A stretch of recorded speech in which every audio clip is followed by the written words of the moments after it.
이런 상황이 지금 심각한 거 느껴지세요? 내 재산과 내 소중한 지금 전세금이 난리 나게 생겼다고 여러분들. 지금 대책을 지금 바로 세우셔야 됩니다.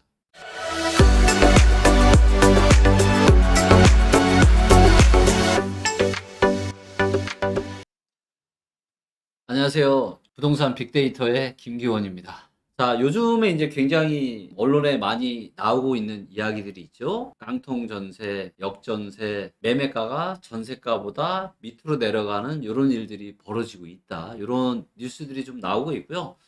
특히 이제 이런 이야기들은 부동산 시장이 대세 하락을 하는 그런 국면에 매우 많이 나옵니다. 여기에 더해서 이제 하우스 푸어. 무슨 얘기냐면 예를 들어서 집값이 10억이었고 전세가가 8억이었어요. 근데 이 10억이 8억이 됐습니다. 그럼 어떻게 돼요? 집은 갖고 있는데 거지인 거죠. 아니면 이 10억짜리가 7억이 되는 겁니다. 그럼 어떻게 되죠? 내가 8억을 내줘야 되니까 나는 빚이 1억 생기는 거죠. 요런 말들은 이제 하우스 푸어, 역전세, 깡통전세 이런 이야기들이 나오는데요.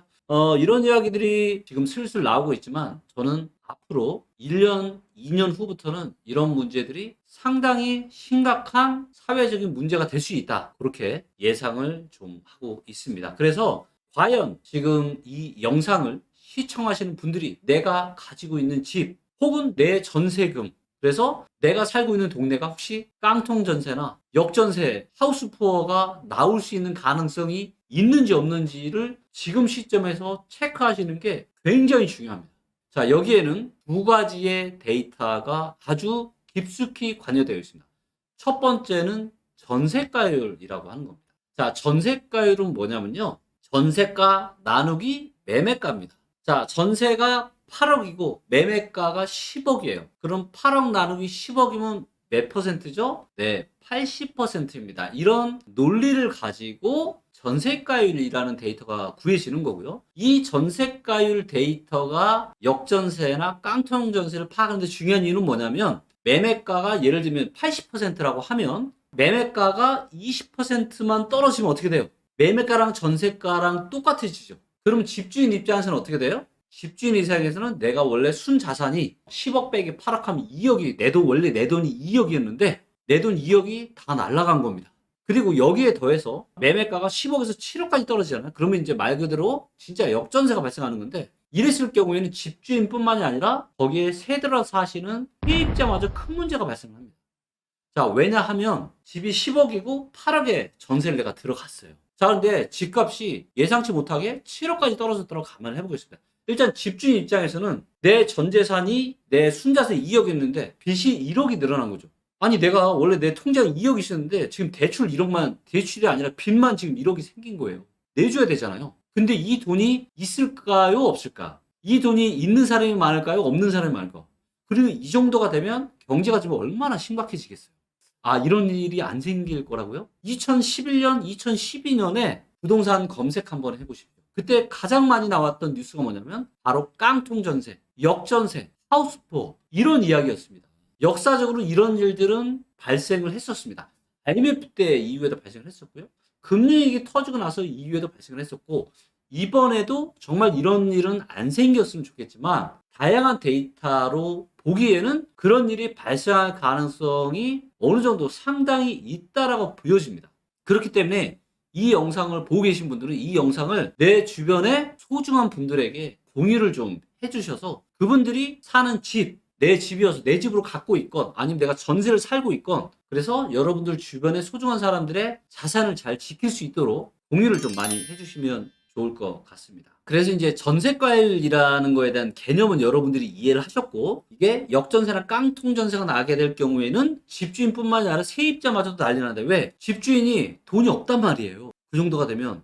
근데 세입자 나는 돈을 받아야 되잖아요. 그리고 또 어디론가 이사를 가야 될 수도 있고 그리고 이 전세 자금도 뭐예요? 다 대출이잖아요.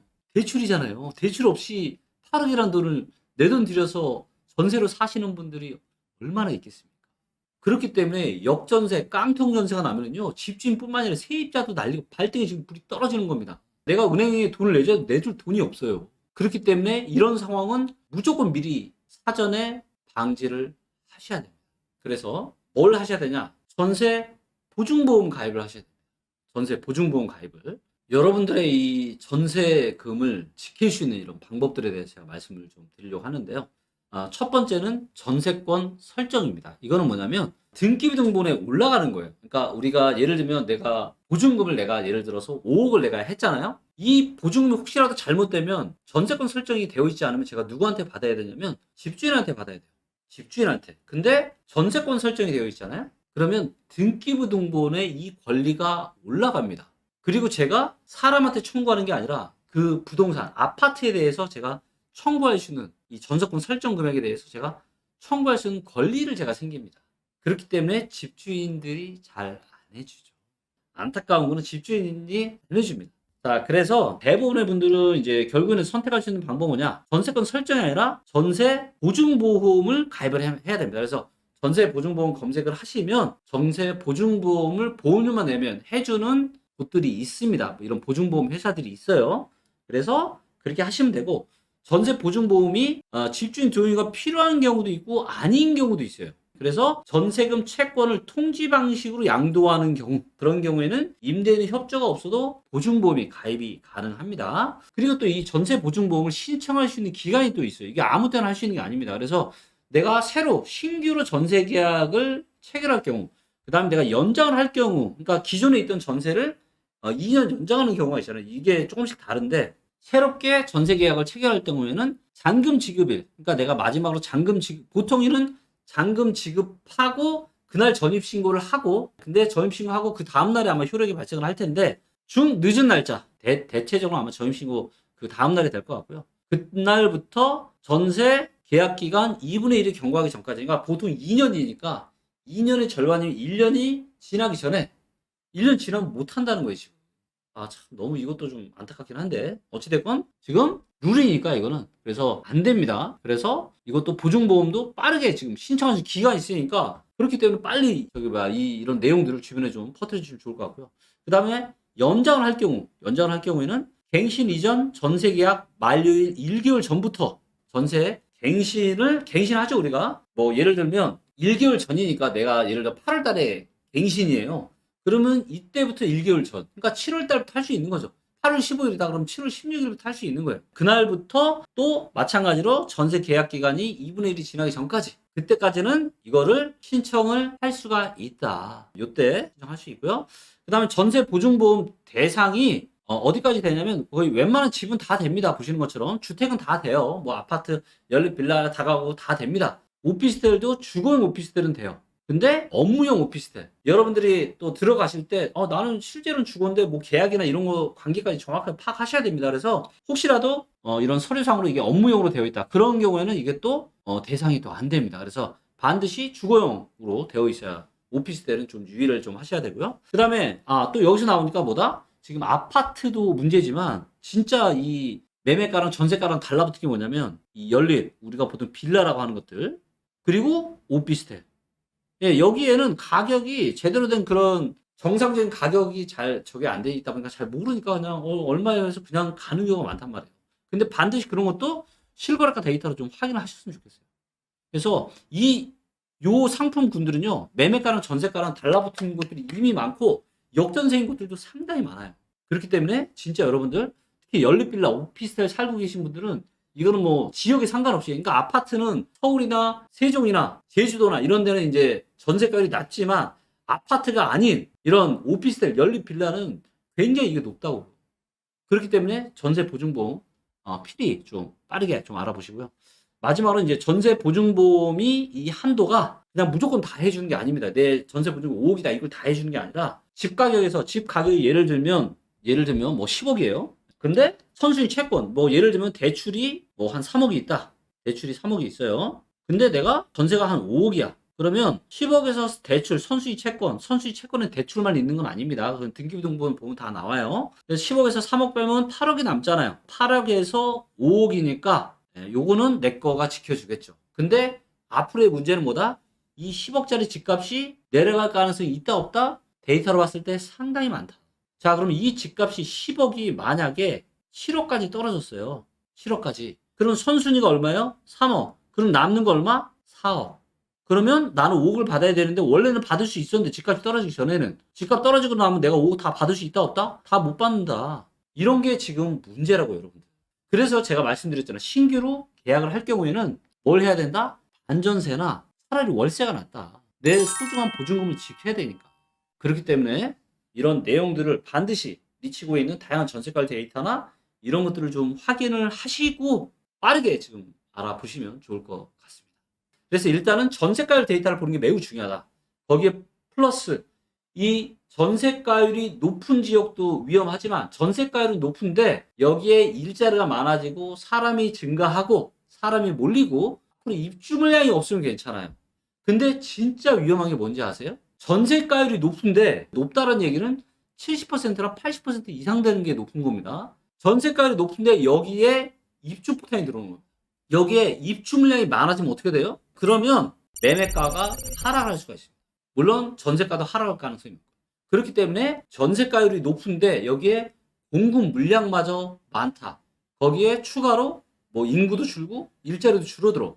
그런 지역들은 상당히 위험하다라는 걸 알 수가 있고요. 그럼 이걸 어떻게 알 수 있냐? 저희 리치고에 가서 보시면 데이터로 다 분석을 해놨습니다. 자, 여기에서 먼저 랭킹을 들어가시고요. 이거는 이제 PC에서 이제 리치고.ai로 들어가서 PC 화면으로 보는 거기 때문에 여러분들 핸드폰 앱하고는 조금 화면 구성이 약간 다릅니다. 왜냐면 이제 핸드폰은 화면이 작고 PC는 화면이 크니까 이 화면 크기에 따라서 UI가 아주 조금 다르거든요. 그래서 그런 부분들을 참고하시고 그래서 랭킹 아니면 핸드폰 앱 같은 경우는 분석에 또 랭킹이 들어가 있거든요. 그래서 랭킹으로 들어가셔서 지역 랭킹이 있고 아파트 랭킹이 있는데 지역 랭킹으로 들어가십시오. 지역 랭킹에 들어가서 여기에서 뭘 보느냐? 전세가율을 클릭을 하세요. 그럼 전세가율이 어떻게 되는지를 보여주고 있습니다. 자, 이렇게 보시니까 경북, 충북, 충남, 전북, 전남, 경남, 강원 이런 지역들이 전부 다 70%가 넘습니다. 73에서 79%, 경북 같은 경우는 거의 80% 육박을 하고 있어요. 자, 그리고 세종, 서울, 제주도는 어때요? 43%에서 55%. 그러니까 여기가 역전세가 나려면 거의 50에서 60%는 하락을 해야 역전세가 날 수 있겠죠. 그러니까 이 지역들은 역전세나 깡통전세 위험이 아주 작다. 세종, 서울, 제주도 볼 것도 없겠죠. 근데 어디가 높냐? 70% 이상은 정말로 유의하셔야 됩니다. 그래서 울산부터 울산, 강원, 경남, 전남, 전북, 충남, 충북 이 지역들은 정말로 여러분들이 뭐 하셔야 된다? 정말 조심하셔야 된다. 특히 경북, 충북, 충남 이 지역들이 매우 높습니다. 자, 그러면 이 지역들을 좀 더 세분화돼서 들어가 볼게요. 자, 가장 높은 곳이 어디입니까? 바로 경북의 포항시 북구 85.68%입니다. 그러니까 여기는 뭐예요? 15%만 가격이 떨어지면요. 매매가가 전세가 밑으로 떨어지는 겁니다. 지금 여러분들 보세요. 80% 이상 되는 곳도 전국에 몇 곳이 있냐면 인구 15만 이상 중에서 80% 넘는 곳이 12곳이 있습니다. 거기가 청주시, 청원구, 구미시, 목포시, 창원시, 마산 하포구, 포항시 남구, 창원시, 청주시 상당구, 서산시, 광양시, 당진시, 청주시 서원구, 포항시 북구. 여기가 위험한데 가장 위험한데 여기에 뭐까지 있으면 입주 물량까지 있으면 그럼 입주 물량 어떻게 확인해요? 포항시 북구로 들어가겠습니다. 자, 여기에 누르면 포항시 북구의 전세가율 데이터가 보이고요. 얘를 누르면 지역 상세를 누르면 포항시 북구 데이터가 나오고 여기에서 우리는 공급으로 들어갑니다. 향후 입주 물량 봐야 되니까 공급을 보니까 지난 10년을 놓고 볼게요. 자, 내년까지는 그래도 입주 물량이 많지 않습니다. 올해는 아예 없고요. 올해는 아예 없습니다. 올해 입주 물량이 없으니까 전세가율이 이렇게 올라가겠죠. 왜? 새 아파트가 하나도 없는 거예요. 그러니까 실제 수요가 뒤를 받쳐주는 거고 그렇다 보니까 전세가율이 이렇게 올라갔던 건데 내년, 내후년 특히 2024년에는 만 세대 정도의 입주 물량이 대기를 하고 있습니다. 보시는 것처럼 지난 10년 동안 가장 많은 입주 물량이고요. 그렇기 때문에 여기는 뭐다? 24년엔 위험할 수 있다. 이렇게 볼 수 있겠고요. 자, 그 다음에 청주시 서원구가 두 번째 지역인데 여기를 보시면 여기는 입주 물량이 별로 없네요. 자, 그런데 여러분들이 입주 물량 관련해서 중요하게 보셔야 되는 게 뭐냐면 주변 데이터를 같이 봐야 돼요. 포항시면 포항시 북구만 보면 안 되고 포항시 북구랑 남구를 같이 봐야 되고요. 청주시도 청주시 서원구만 보는 게 아니라 상당구 이렇게 다른 주변 지역을 같이 입주 물량을 보셔야 됩니다. 아시겠죠? 예, 해당 지역만 보면 안 돼. 왜? 입주 물량은 서로 영향을 미치기 때문에. 그 다음에 당진 같은 경우도 85%. 자, 여기도 보겠습니다.